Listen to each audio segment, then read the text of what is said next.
네, 오늘 함께 살필 말씀은 마태복음 4장 1절부터 4절까지 말씀입니다. 제가 봉독하겠습니다. 그때 예수께서 성령에게 이끌리어 마귀에게 시험을 받으러 광야로 가사 40일을 밤낮으로 금식하신 후에 줄이신지라. 시험하는 자가 예수께 나와서 이르되 네가 만일 하나님의 아들이여든 명하여 이 돌들로 떡덩이가 되게 하라. 예수께서 대답하여 이르시되 기록되었으되 사람이 떡으로만 살 것이 아니요 하나님의 입으로부터 나오는 모든 말씀으로 살 것이라 하였느니라. 아멘. 예수님께서 세례를 받으신 후에 광야로 가셔서 시험을 받으셨습니다. 세례를 받으셨다는 것은 이제 예수님께서 직분을 받으셨다는 것을 의미합니다. 예수님이 받으신 직분은 그리스도라는 직분입니다. 이 그리스도라는 직분 안에는 세 가지 직분이 있다고 말씀드렸지요. 선지자 직분, 제사장 직분, 왕 직분입니다. 실로 예수님은 선지자로서 하나님의 뜻을 우리에게 알려주십니다. 그리고 예수님은 제사장으로서 우리를 구원하기 위한 희생제물이 되십니다. 그리고 예수님은 왕으로서 온 세상을 다스리십니다. 우리가 받는 세례도 마찬가지입니다. 우리도 세례를 받음으로써 직분을 얻게 됩니다. 우리가 얻는 직분은 무엇이겠습니까? 우리가 얻는 직분 이렇게 하니까 장로, 집사, 권사, 목사 이런 것들이 떠오르는데요. 이런 직분들보다 더 근본적인 직분이 있습니다. 세례를 통해서 얻게 되는 더 근본적인 직분이란 바로 그리스도인이라는 직분입니다. 그리스도인이라는 직분 안에도 세 가지 직분이 포함되어 있습니다. 선지자, 제사장, 왕 직분이 있겠죠.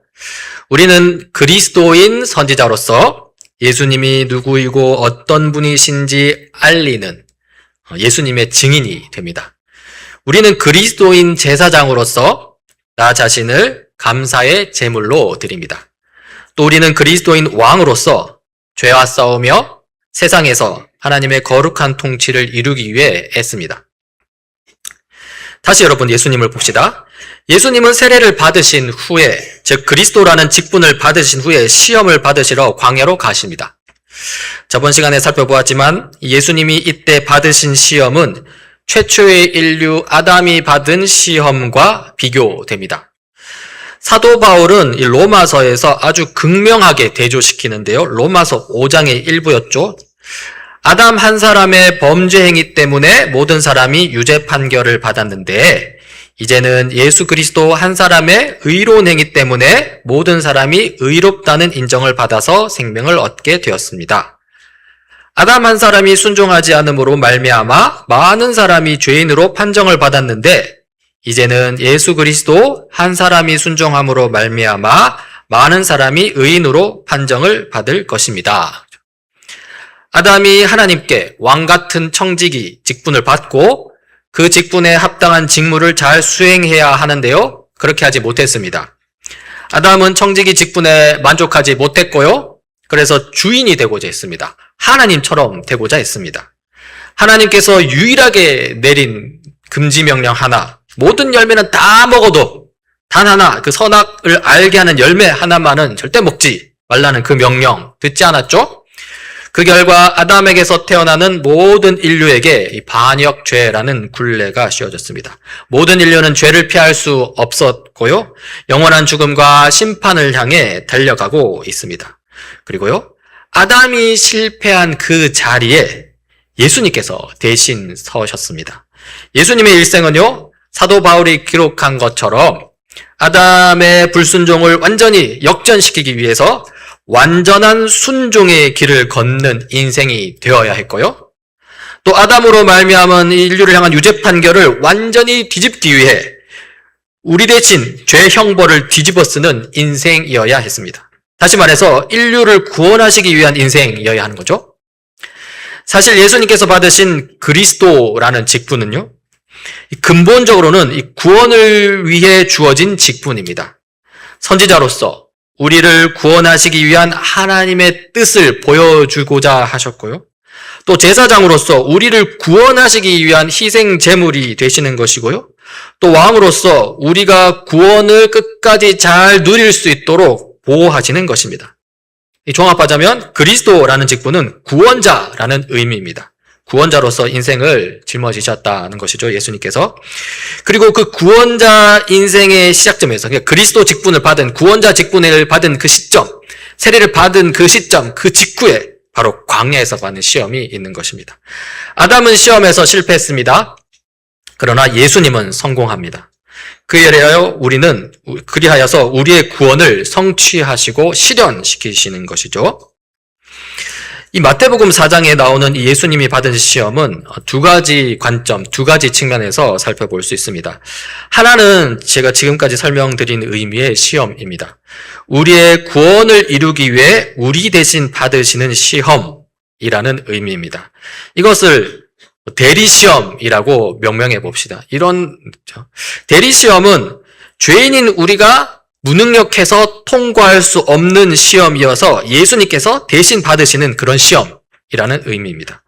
실로 예수님은 인류를 대신하여 시험을 받으시고요, 완전한 순종을 이루십니다.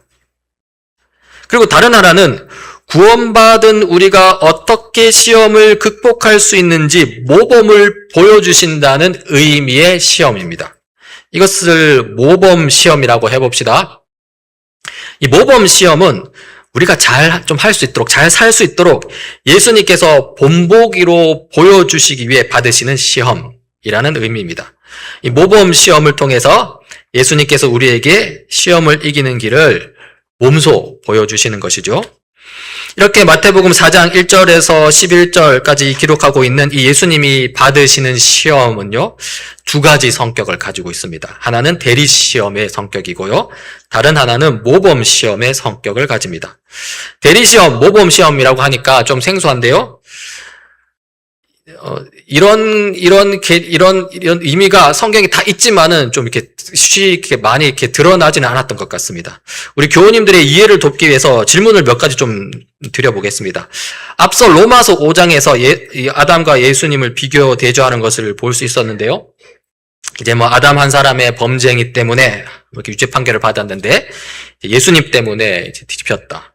아담 한 사람이 순종하지 않았는데 이제 예수님이 순종하셨다. 이런 비교 대조가 있지 않습니까? 그럼 로마서 5장의 관점에서 볼 때, 예수님이 받으시는 시험은 대리시험일까요? 모범시험일까요? 마음으로 한번 생각해 보십시오. 대리시험일까요? 모범시험일까요? 대리시험이겠죠? 인류의 대표인 아담이 실패한 자리에서 인류를 대신하여서 시험을 받으신 것으로 묘사하기 때문입니다. 예수님께서 이 대리시험을 통과하심으로써 예수님을 믿는 우리의 구원을 이루시는 것이죠. 또 한번 질문을 드려보려고 하는데요. 로마서 3장과 갈라디아서 2장인데 그 일부를 제가 한번 읽어보겠습니다. 하나님의 의는 예수 그리스도를 믿는 믿음을 통하여 오는 것인데 모든 믿는 사람에게 미칩니다. 사람이 율법을 행하는 행위로 의롭게 되는 것이 아니라 예수 그리스도를 믿는 믿음으로 의롭게 되는 것임을 알고 우리도 그리스도 예수를 믿는 것입니다. 로마서 3장과 갈라디아서 2장의 지금 일부를 읽었는데요. 요 말씀의 관점에서 볼 때, 여러분, 오늘 마태복음 4장 본문에서 예수님이 받은 시험은 대리시험일까요? 모범시험일까요? 한번 마음속으로 한번 결정해 보십시오. 이게 대리시험일까? 이 관점으로 봤을 때 예수님이 받는 이 시험이 대리시험일까? 모범시험일까? 한번 해보십시오. 로마서 3장 22절을 보면 하나님의 의가 예수 그리스도를 믿는 믿음을 통하여 모든 믿는 사람에게 온다. 이렇게 합니다. 이걸 좀 쉽게 비유하자면 이 믿음이라는 숟가락이 있고요. 그 숟가락에 담겨있는 내용물이 뭐냐면은 하나님의 의입니다. 그래서 이 믿음이라는 숟가락으로 하나님의 의를 이렇게 떠가지고 어디에 넣는 거죠? 누구의 입에 넣는 거죠? 믿는 사람의 입에 넣는 거죠. 그게 그렇게 되는 거죠. 그리고 그렇게 믿음으로 하나님의 의를 받아들이는 사람은 어떻게 됩니까? 갈라디아서에 나오죠? 예수 그리스도를 믿는 믿음으로 의롭게 되는 것이라고 나옵니다. 그러니까 의롭게 되는 것입니다. 의인의 자격을 부여받게 되는 것입니다. 자, 그렇다면 여기서 우리를 의롭게 만드는 핵심은 뭡니까? 믿음이 아니라 믿음 위에 담겨 있는 뭡니까? 하나님의 의가 되는 거예요. 하나님의 의가 예수 그리스도를 믿는 믿음을 통해서 온다 했잖아요. 믿음이라는 숟가락으로 뭘 뜨냐면 하나님의 의를 떠가지고 내 입속에 넣는 거예요. 그러니까 오히려 우리를 의인으로 만드는 원인이 있다 했을 때 두 가지 원인이 있습니다. 조건적인 원인은, 수단이 되는 원인은 숟가락이고요. 더 근본적인 핵심적인 원인은 하나님의 의입니다. 하나님의 의가 더 중요합니다. 믿음이 의미를 가지는 것은 하나님의 의를 떠서 오기 때문입니다. 자, 그러면 우리를 의롭게 만드는 핵심, 이 하나님의 의는 무엇일까요? 믿음을 통하여 오는 하나님의 의라는 것은 무엇일까요? 이것은요, 바로 예수 그리스도께서 세우신 의를 가리킵니다. 좀 더 풀어서 표현하자면 예수 그리스도께서, 한번 들어보십시오. 하나님의 뜻에 순종하셔서 그 순종의 공로로 획득한 의입니다. 아담은 불순종해서 죄를 지었다면요, 예수님은 순종하셔서 의를 세우셨습니다. 이렇게 예수님께서 세우신 하나님의 의가 예수 그리스도를 믿는 그 믿음을 통해서 우리에게 오고요, 그리고 우리에게 의인이라는 자격을 부여하고요, 그렇게 해서 우리가 구원을 얻게 된다는 것입니다. 자, 그러면 이 말씀, 로마서와 갈라디아서 이 말씀 관점에서 볼 때 마태복음 4장에 예수님께서 받은 시험은요, 모범 시험이 아니라 대리 시험인 셈입니다. 예수님은 그 시험을 통해서 하나님의 뜻에 순종하심을 보여주셨고요, 그 순종을 통해서 우리에게 넘겨줄 하나님의 의를 세우신 것이죠. 질문 하나 또 드려보겠습니다. 야고보서 말씀인데요. 이 말씀을 통해서도 한번 봅시다. 야고보서 1장 2절 4절인데요. 나의 형제 자매 여러분, 여러 가지 시험에 빠질 때 그것을 더할 나위 없는 기쁨으로 생각하십시오. 여러분은 믿음의 시련이 인내를 낳는다는 것을 알고 있습니다. 여러분은 인내력을 충분히 발휘하여 조금도 부족함이 없이 완전하고 성숙한 사람이 되십시오. 라고 이렇게 나오는데요. 자, 야고보서 1장의 관점에서 볼 때 예수님이 받으시는 시험은 대리 시험일까요? 모범 시험일까요? 마음속으로 한번 생각해 보십시오. 자, 다시 말씀드리자면 대리 시험은 우리 구원을 이루기 위해 우리 대신 받으시는 시험이라는 의미입니다. 대리 시험은 죄인이 된 우리가 도무지 통과할 수 없는 시험이어서 예수님께서 대신 받으시는 시험이고요, 실로 예수님은 인류를 대신하여 시험을 받으시고 완전한 순종을 이루십니다. 그리하여 예수님을 믿는 우리가 구원을 얻는 것이죠. 그리고 모범 시험은 다시 말씀드리지만 구원받는 우리가 어떻게 시험을 극복할 수 있는지 모범을 보여주신다는 의미입니다. 모범 시험을 통해서 그리스도인으로서 세상에서 겪는 시험 이기는 길을 몸소 보여주시는 것이죠. 자, 그러면 이 야고보서 1장 2절 4절은요. 보자면요. 야고보는 우리가 여러 시험에 빠질 때 그 시험을 어떻게 극복할 것인지, 그리고 그 시험을 이겼을 때 어떤 유익을 얻는지를 보여주고 있습니다. 그러면서 시험을 받을 때 기쁨으로 여기라고 그러죠. 또 시험을 통해서 오히려 완전하고 성숙한 사람이 되려고 합니다. 야고보서의 관점에서 볼 때 예수님이 받으신 시험은요, 모범 시험입니다. 모범 시험을 통해서 예수님께서 우리에게 시험을 이기는 길을 몸소 보여주신 것입니다. 지금까지 대리시험과 이 모범시험이라는 두 관점으로 예수님께서 받으신 시험에 대해서 살펴보았습니다. 이 대리시험은 예수님께서 왜 시험 받으셨는가라는 질문에 대한 대답입니다. 예수님은요, 우리의 구원을 이루시기 위해 시험을 받으셨습니다. 예수님이 받으신 대리시험 속에서 우리는요, 칭의, 곧 우리가 의롭다 칭함을 받을 수 있는 이유를 보게 됩니다. 우리가 왜 칭의 의롭다 함을 받습니까? 하나님께서 시험을 대신 받으셔서 그렇게 순종하셔서 하나님의 의를 세우셨기 때문인 거죠. 한편 모범시험은 예수님께서 어떻게 시험을 극복하셨는가에 대한 대답이라고 할 수 있습니다. 예수님은 우리가 그리스도인으로서 세상 속에서 살아갈 때, 그 속에서 시험을 당할 때 어떻게 극복할지 가르쳐 주기 위해 시험을 받으셨습니다. 예수님이 받으신 이 모범 시험 속에서 우리는요, 성화, 그러니까 곧 우리가 어떻게 거룩한 삶을 살아갈지를 이제 보게 되는 것이죠. 예수님이 받으신 이 시험을 이 두 가지 측면, 이 둘 다의 관점에서 볼 수 있어야 합니다. 대리시험의 측면을 빠뜨리고 모범시험의 관점으로만 본다면요, 이 하나님께서 우리에게 베풀어 주신 은혜의 요소를 잊어버릴 수 있습니다. 또 반면에 모범시험의 측면을 빠뜨리고 대리시험의 관점으로만 본다면요, 그리스도인으로서 어떻게 은혜에 합당한 삶을 살아갈 수 있는지에 관한 이 중요한 가르침을 빠뜨릴 수 있습니다. 그래서 둘 다 있어야 합니다. 대리시험으로 보는 관점은 사실 한국교회 강단에서는 많이 가르쳐지지 않는 것 같습니다. 그 장로교 신학에서는 많이 이야기가 하거든요. 근데 희한하게 이 교단, 이 설교단에서는 거의 설교가 되지 않는 것 같습니다. 그래서 지난번에도 조금 말씀을 드렸고요. 오늘 또 좀 길게 말씀을 드렸습니다. 그리고 이제 좀 이 남은 시간을 통해서 이 모범 시험을 한번 이제 보고자 하는데요. 특별히 예수님께서 받으신 첫 번째 시험을 좀 살펴보고자 합니다. 예수님께서 시험을 받으시는 상황은 이렇습니다. 그 즈음에 예수께서 성령에 이끌려 광야로 가셔서 악마에게 시험을 받으셨다. 예수께서 밤낮 40일을 금식하시니 시장하셨다라고 합니다. 예수님께서 시험을 받으시는 장소는 광야입니다. 광야는 척박한 곳입니다. 낮에는 덥고 밤에는 춥습니다. 광야는 결핍의 땅입니다. 먹을 것도 없고 마실 것도 없습니다. 모든 것이 부족합니다. 예수님께서 이 척박하고 결핍에 빠진 땅, 이 광야에서 무려 40일 동안을 금식하십니다. 40일 금식은요, 웬만큼 건강하지 않고는 죽을 수 있는 위험한 행동입니다.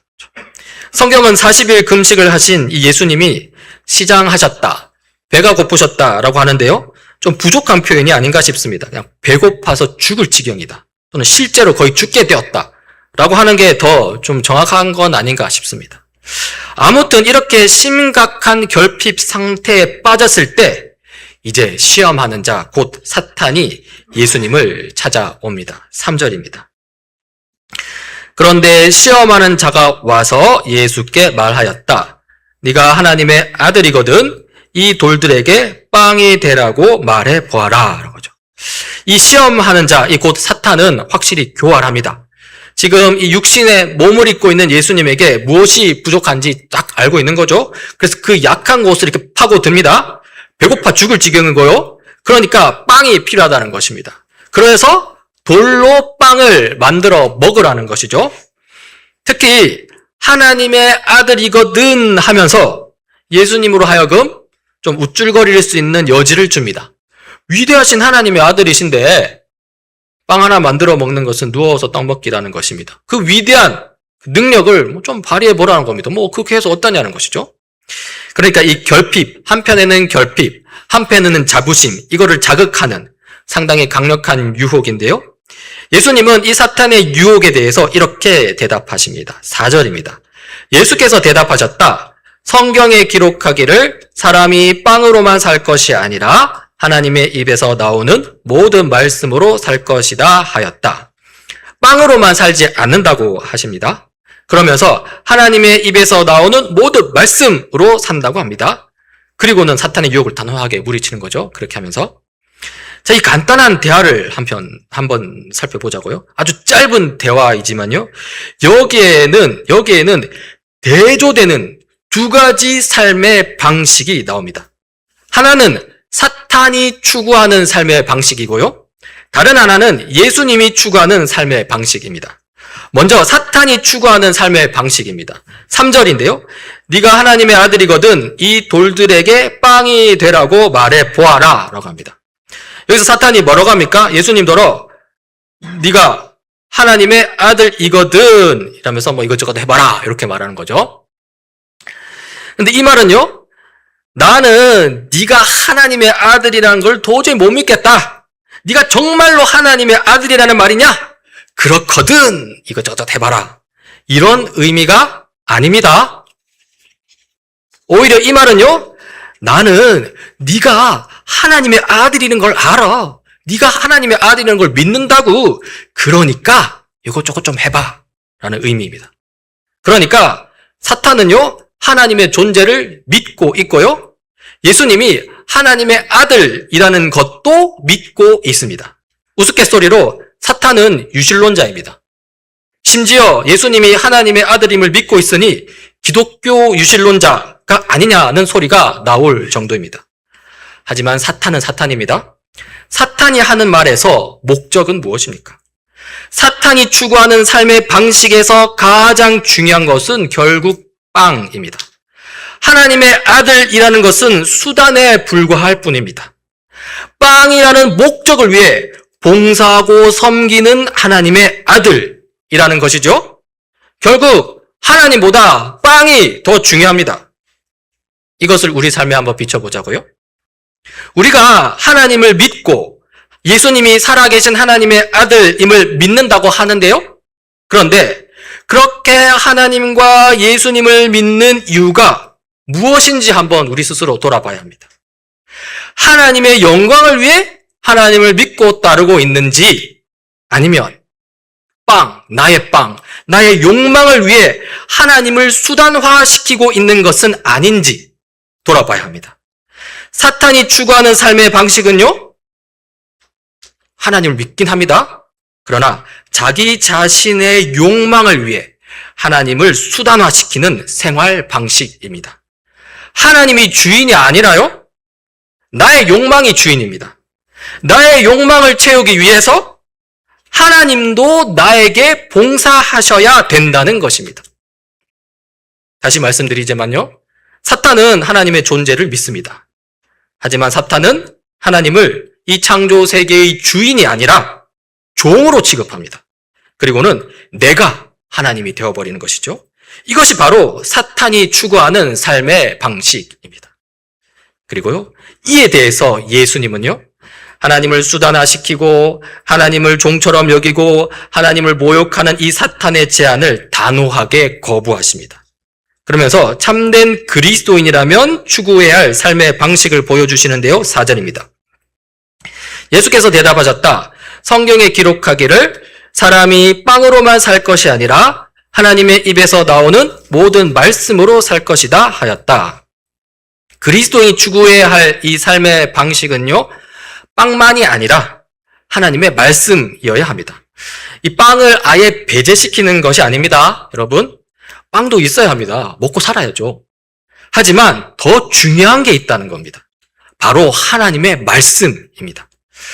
왜 하나님의 말씀을 추구하며 살아야 하느냐면요, 이 빵을 추구하는 삶의 방식, 그리고 빵이 충만한 삶이라는 것은요, 사실 신기루와 같은 것이기 때문입니다. 허상이라는 것입니다. 우리가 사는 이 타락한 세상은 결코 빵으로만 충만함을 경험할 수 없습니다. 일단 경쟁 속에서 부족하여서 굶기 일쑤고요. 그게 아니더라도 좀 채운다 하더라도 여전히 불안합니다. 뿐만 아닙니다. 우리가 처한 영적 상태는요, 결코 우리의 욕망을 만족시키지 못합니다. 채워도 늘 부족하고요. 따라서 우리에게 실망만 안겨다 줄 뿐입니다. 빵을 추구하는 삶이 그렇다는 것입니다.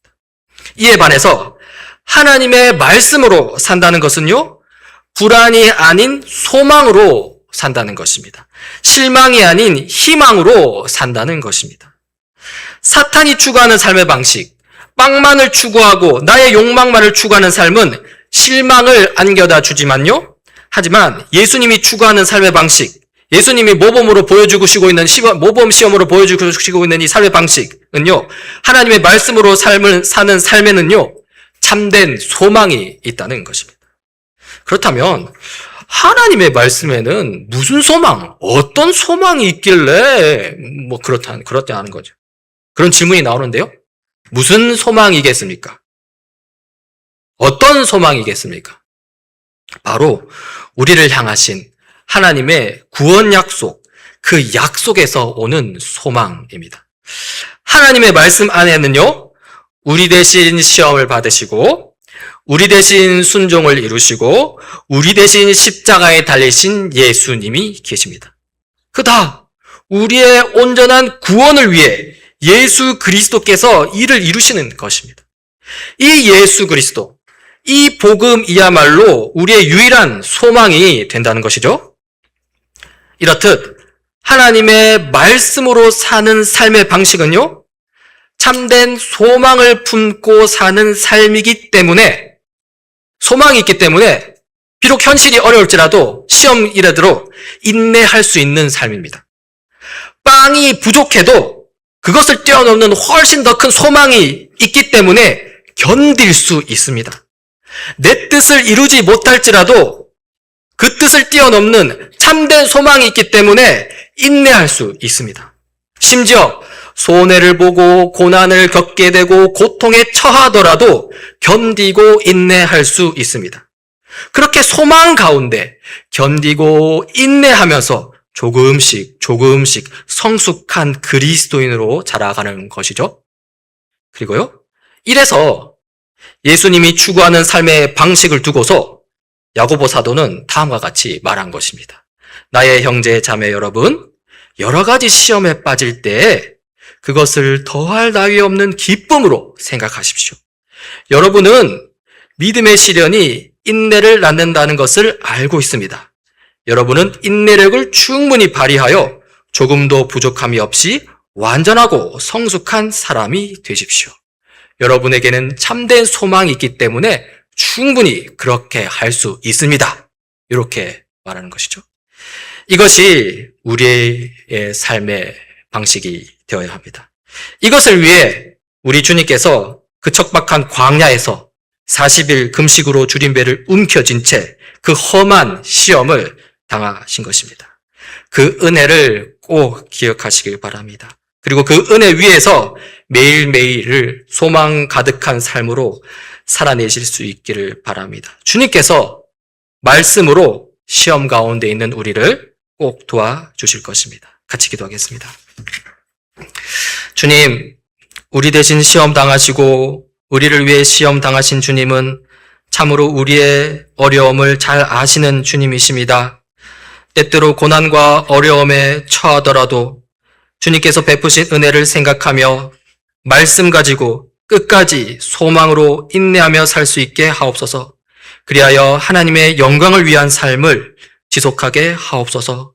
우리 중보자 되시는 주 예수 그리스도의 이름으로 기도드립니다. 아멘.